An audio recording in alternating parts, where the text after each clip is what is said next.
Hey everybody, we are the Jersey Comic Krew. We're here to bring you the news and reviews on your favorite comics, movies, and TV shows. As always, I'm Rob Moran. And I'm Chris Heller. And today, that's right, we're going to talk about a comic book arc that I finished not too long ago. Absolute Carnage. Yes, it's a fantastic comic book event in the Marvel, I was going to say cinematic universe, but I mean in the Marvel comic universe. Might as well, but it's very cinematic. Oh, yes. So, big, bombastic. There's a lot of tie-ins with this, but if you want to just get the main stories, we notated down below. It's Absolute Carnage issues 1 through 5. Yep. This is essentially the revival of Carnage. Yes, this is Donny Cates' epic brawler. Yeah, tell people who are what's the creative team? Donny Cates, Ryan Stegman, who've been doing the new Venom arc, which is brilliant and highly reviewed and amazing. Highly reviewed, highly rated, all the stuff. They have been building up to this story. Yes. In their first major, I would say, phase 1 of their Venom story. So, the build-up that you need to know before you read this book and before you hear us talk about this, they've changed the mythos of Venom, right? Yes. So, they changed his history. There's this god called Null. Yes. Who's been around for eons, since the beginning of time, essentially. He created these symbiotes, and some of these symbiotes came onto Earth. And it's been here for centuries. Grendel from Beowulf Stories, if you're familiar with that, when your fifth grade English teacher forced you to read that book and you didn't like it and you just watched the movie, because that's what I did. I like the book. Yeah, the book was fine. He's like, yeah, the book. This is for the joke. Don't ruin the comedy. That was subpart to begin with. I was making a joke that I liked it. That's the funny, because I actually read it. Anyway, that was one of the Venom symbiotes have been there. So Venom, as we know, have cut himself off from the consciousness of Null. Null is trying to revive himself through the various symbiotes connecting back to the hive mind, because they're all pieces of him. And they're a codex. Yes. They're codex or codices. Codice. Yeah. Codices? Codices? Codices? Codices? Codexes. We're going to say codexes and be wrong. We're so wrong. Codexes. Very much like almost like the Superman mythology, where the almost like the DNA and stuff was in Superman's DNA of all the Kryptonians kind of thing. So as we stand right now, a big part of the Null dragon that came, and we saw in the previous Venom issue, came to Earth. Venom defeated it, but the symbiote was still alive on Earth. Yes. That symbiote found its way to the dead body of Cletus Cassidy as Carnage. So Carnage in the Marvel universe, comic universe, was dead before this event. Yes. The symbiote came back, went to the dead corpse to bring him back to life. Yes. So crazy. You want me to keep going? Or you want it to go? No, keep going. You're on a roll. Yes. All right. So since he's been back, now he is aware of the god. So he wants to bring God back, essentially. So which is Null. So Carnage needs to collect the codices from the various people that have been in contact with the Venom or Carnage or any of the symbiotes. Because when it leaves the host, there's still that part of that DNA that's in there. So as you might imagine, it leaves a trace of the codex in there. In the many, many years of the Marvel universe, there have been quite a few people who have been in contact with it. Yes. So the event kicks off when Venom sees pretty much a giant burial ground of all the different corpses that Carnage has ripped the codexes from. Some are alive, some are dead. So Carnage is managing an army, essentially, of other symbiotes with him to try to take back as many of these as possible to awaken Null. Yes. And when a Null is awake, he'll come back to Earth, and that means bad news, right? Yeah. He's taken over, and Carnage will be his herald, and it becomes a chaotic deathland. Exactly. So what we have in this situation, Venom's son, Carnage, is trying to fight, Eddie Brock and Venom, and Eddie Brock is trying to protect his son of his own at the same time. That his son Dylan, who does not know he's his son, he thinks he's his little brother. Correct. He was left with his Eddie Brock's father. We see my man Venom gets Peter Parker involved. Yes. Try to stop this. Yes, he needs help. It's one of those things where Carnage is not only back, he's so overly powered with sucking up all these codices and growing stronger and stronger and getting that connection more to Null quicker and quicker and quicker. That makes him stronger. Exactly. Yeah, and Eddie's still kind of like reeling with his news of his son, and he doesn't really have a break to go from one thing to another, and now Absolute Carnage has already taken root. And big part of the storyline is Carnage going to get Norman Osborn. Yes. Because he had... He was the Red Goblin. He was a Red Goblin, strong. and he had the Carnage symbiote with the Goblin stuff, so... he kind of makes Norman Osborn his like second in command. Yes. Which has this whole like. Which I wish we saw a little bit more. Well, we did an Amazing Spider-Man. He like Peter Parker was really the one fighting him off. Yeah. Most of the time. We even get like the Avengers involved. Yes. Like we see Captain America. We see Wolverine. Because we see they all wore the symbiote. Vision. Yep. Like we see all these people kind of come in and try and help. What's really great and hold off this massive carnage. They made a comment that Hulk's never worn it. Yes. And if Hulk wore it, it'd be scary. Mm-hmm. Hulk eventually does wear the Venom symbiote to try to combat it. Because the Venom symbiote's like, if you're not going to try and kill him, I have no use for you. And jumps off of Eddie. And jumps onto the Hulk, which is jumps crazy. onto the Hulk, and you had Venom Hulk, which was crazy. But even he wasn't strong enough to fight him. Yeah, like it was nuts. Like he actually took down the Hulk, and Eddie got like the new suit that was part of the old suit with the guy from Vietnam. Yes. And that like kind of healed him a little bit, grew the wings, and he was able to fight. Yes, Venom kind of harder. evolved during this. It's something else that we want to talk about because now he's stronger after this event. Yes. So Venom, as you all know him, he's just that black Spider-Man, beefy, right? Mm-hmm. But now he has these wings and claws. He's a little bit more distinct from Spider-Man, right? Yes. He's more of a demon almost, a dragon with the symbiote. He can fly with wings. He looks stronger and faster. So he's becoming more of his own character, not just an alternate version of Spider-Man. Yeah, so like Donnie's doing a really good job of giving Venom the like, listen, we know you were made from this character who can never be replaced from Spider-Man, but it doesn't mean we can't take the symbiote side of it that has nothing to really do with Spider-Man besides it was on Spider-Man first. Yeah. And make this whole thing and make your own origin and create your own mythology and create your own, stories that have nothing to do with Spider-Man. And that's what he's doing so well. I love the new look of Venom with the wings and flying around with the talons. It's beautiful. It's awesome. And Stegman's killing the art too.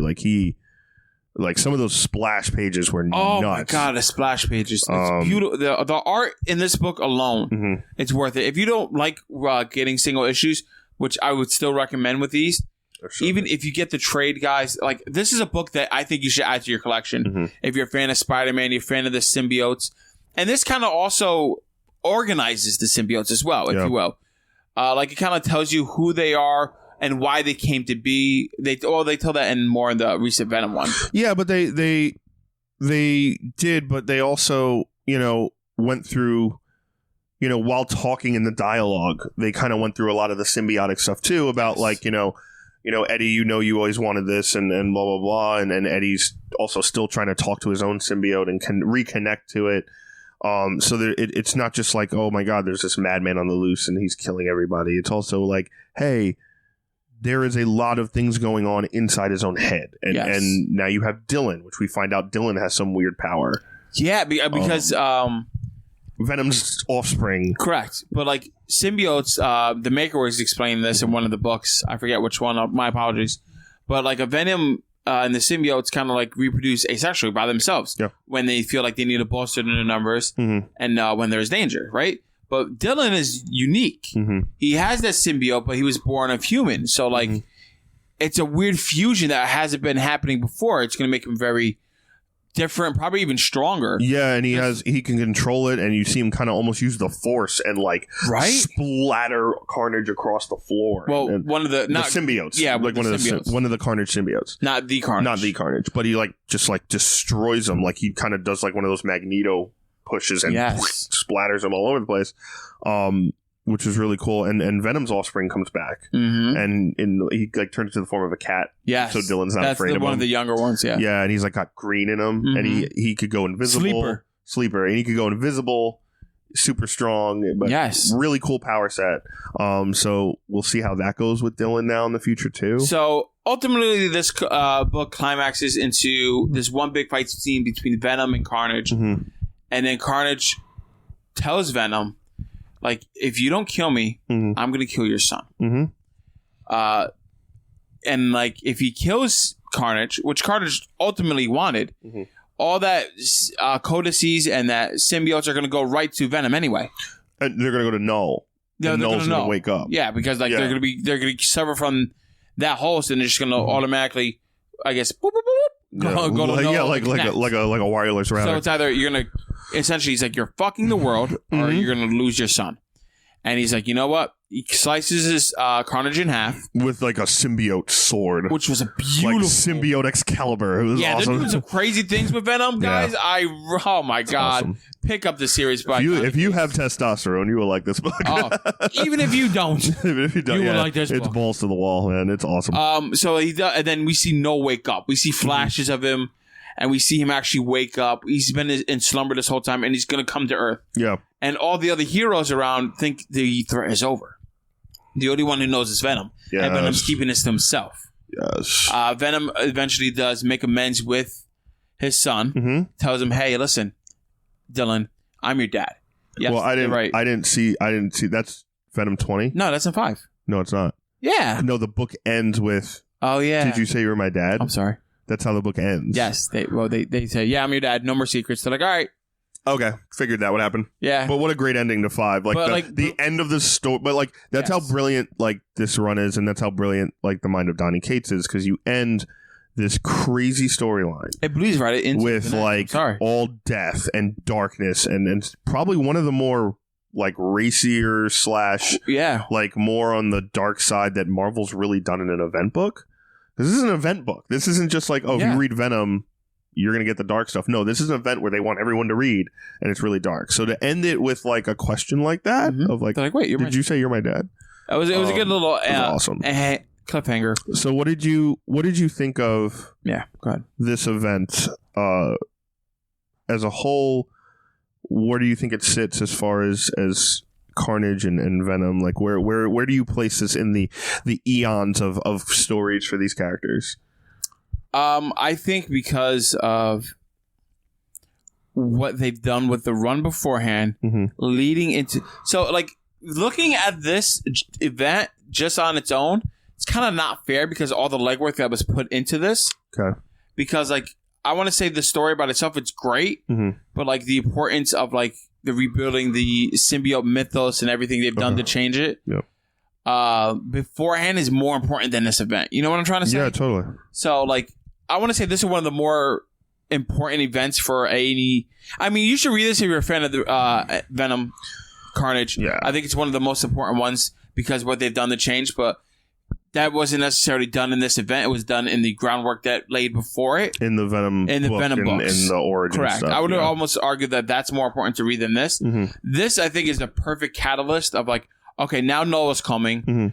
We've gotten rid of all the other symbiotes. So, like, all the other symbiotes were there. They all got absorbed into the one. Yeah. So, I think this is a good, like, it cleared the surface board. You don't have to worry about anybody else having the symbiotes still in them. Everybody got it extracted out. Because a lot of people are all confused with like, oh my god, there's toxin, there's this, there's that. What about Wolverine? He wore it once. Does that mean Noah's going to have control over him? Totally. This kind of set everything clean and straight. So now we know all the symbiotes, they're with Eddie and with Dylan. Those are the only two that are left. Yeah. And we know that the god is coming. Null's awake.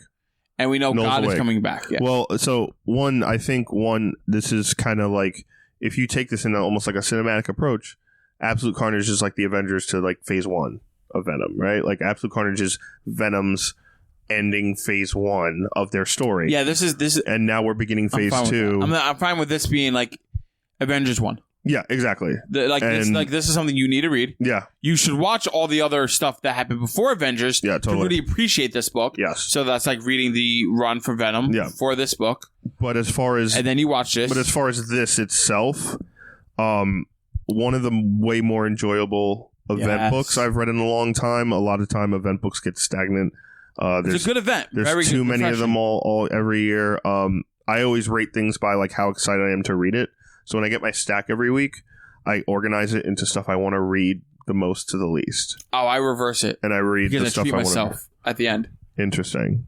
I'm like, let me just get through this, and oh my god, now I have this. See, I'm the opposite. I'm like, I have to read these books first to motivate you to read the shit ones. No, not even. Like I don't like all the books I get. I like. I'm just saying the ones I'm most excited about to that I'm like, all right, I have to read Absolute Carnage. Like, it's out. I have to read, like, Batman. I have to read Daredevil. Like, those are going to be in the top. So I think it's safe to say that we recommend people buying this series. 100%. Recommend buying these back issues. Yes. Trade back when it comes out. Anything Donnie writing Absolute Carnage. I'm very excited for Venom Island, which is coming up in the next arc. What is Venom Island? So the next arc is going to be called Venom Island. Mark Bagley is actually coming on to do the art. He is one of the co-creators of Carnage. Long-time artist for Marvel, long-time Venom, Spider-Man, Carnage Beautiful artist. Amazing artwork. Really nice guy. So he's coming on to draw. Obviously, Donnie's going to write. And it's called Venom Island. It's going to take place actually on an island in the world, on our planet, in the Marvel Universe, where it's all symbiotes on this island. So it's almost like the Savage Land, but just symbiotes.